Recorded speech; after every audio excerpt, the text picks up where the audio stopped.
Hello, I'm Dr. Marianne Teitelbaum, and today we're going to talk about how you could correctly navigate your way through modern medicine. Because many of us are quite now aware that modern medicine needs to go through a paradigm shift in its approach to preventing and treating chronic disease.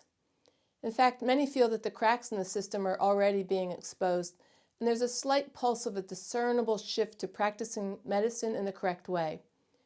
But until we make these necessary changes, it's become imperative that you revisit the way you deal with your health. It's no longer a safe bet to just see your doctor for all that ails you and follow through with the recommendations. We need to pivot a little bit, learn about the correct way to manage our health, looking at so many different options, and work out a plan since we now need to be our own health advocate. Now, it's true, modern medicine has made some great advancements over the past 100 years.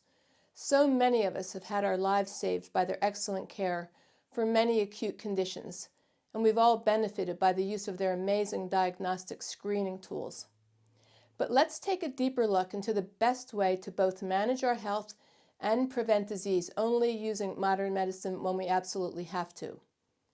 Let me start out by sharing an actual case history of a patient of mine.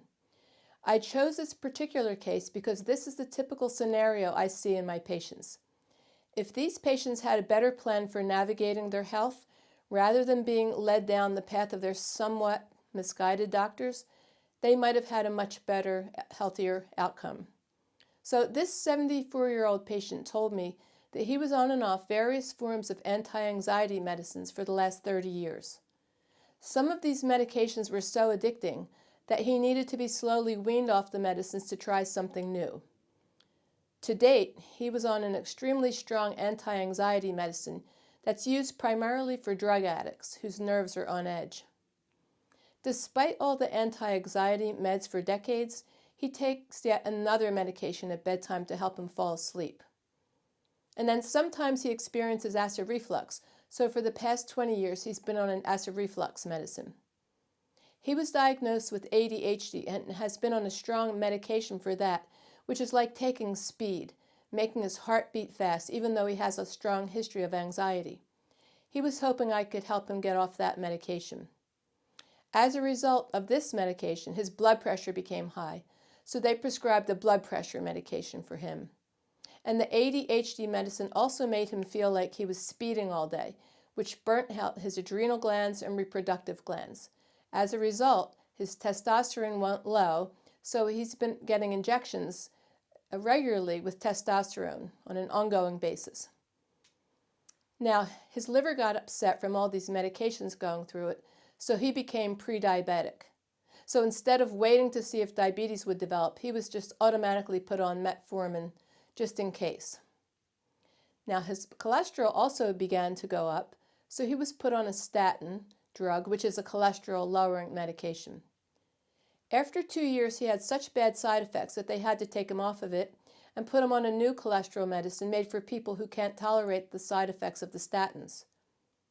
He took antibiotics for his acne as a young boy for 2 years and received over 20 flu shots during his lifetime. He's done everything his doctors have asked, but he doesn't feel well most of the time, and he's noticed his health is going downhill despite his doctor's best efforts.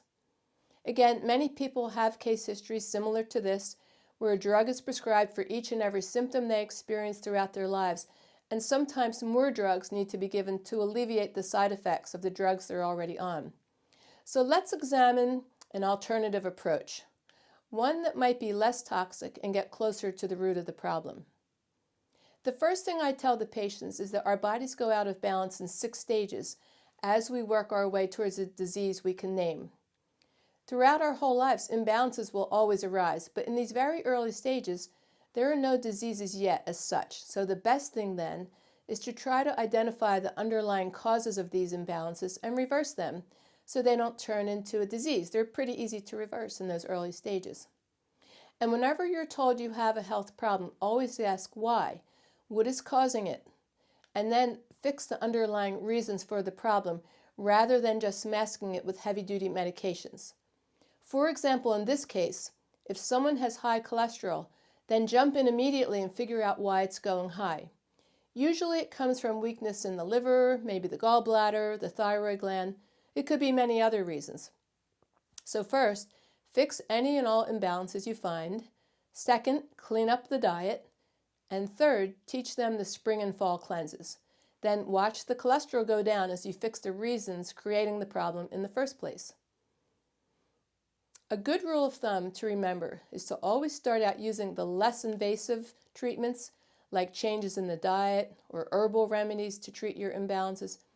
There are so many great herbs and natural approaches for issues such as acid reflux, high cholesterol, insomnia, nervous anxiety. If nothing is helping, then you can go for the heavy-duty medications. Keep in mind that any pharmaceutical comes riddled with side effects and is toxic to the liver. We're not typically a country that resorts first to herbs, but instead thinks of taking synthetic drugs for everything, like allergies, insomnia, nerves, and all that. I think we need to shift to a mode where we try the least toxic remedies first. When I see case histories such as this one, I feel that the doctors don't realize the harm that they're inflicting by prescribing so many medications, giving them out as if there's no consequences that arise from taking them.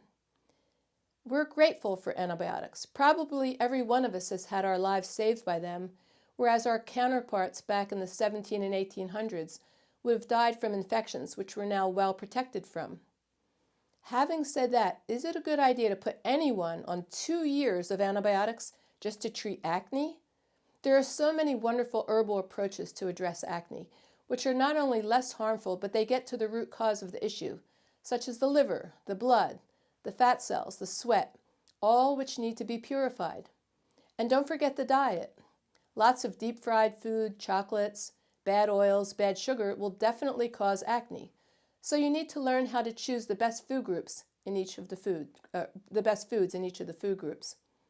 This is why I highly educate my patients. I like to give them a perspective on what each of their symptoms means and the best way to treat it.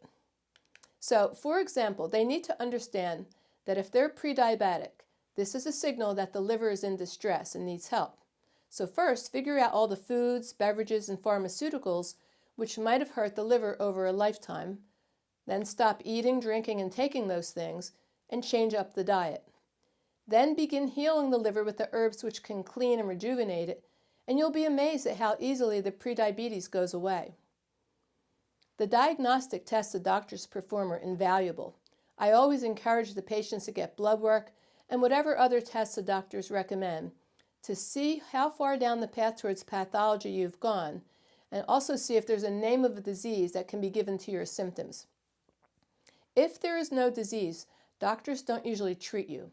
But this is where we jump in. We roll up our sleeves and fix the underlying reasons for the imbalances so no disease will develop in the future.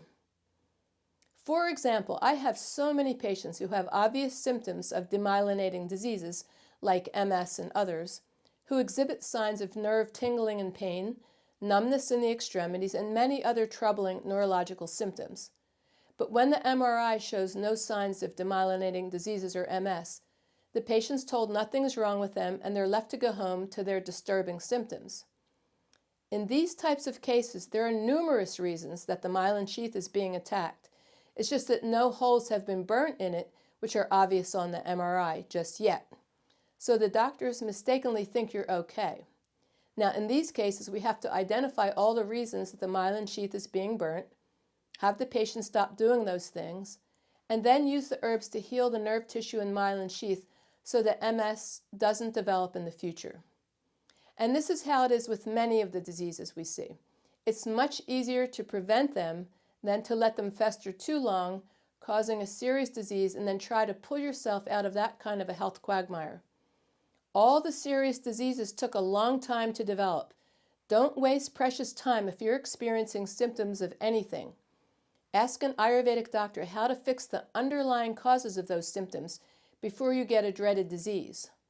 Don't let the doctors fool you into thinking that you're okay, just because there's no disease that they can diagnose. And don't underestimate the healing power of herbs, spices, and foods, especially when combined with a good daily routine, going to bed early, getting out in the sunshine, learning how to do proper Ayurvedic cleansing every spring and fall. By shifting gears, you'll set yourself on a path of true healing, which is better to do now than waiting for that paradigm shift to occur, which could be several decades in the making. Thank you.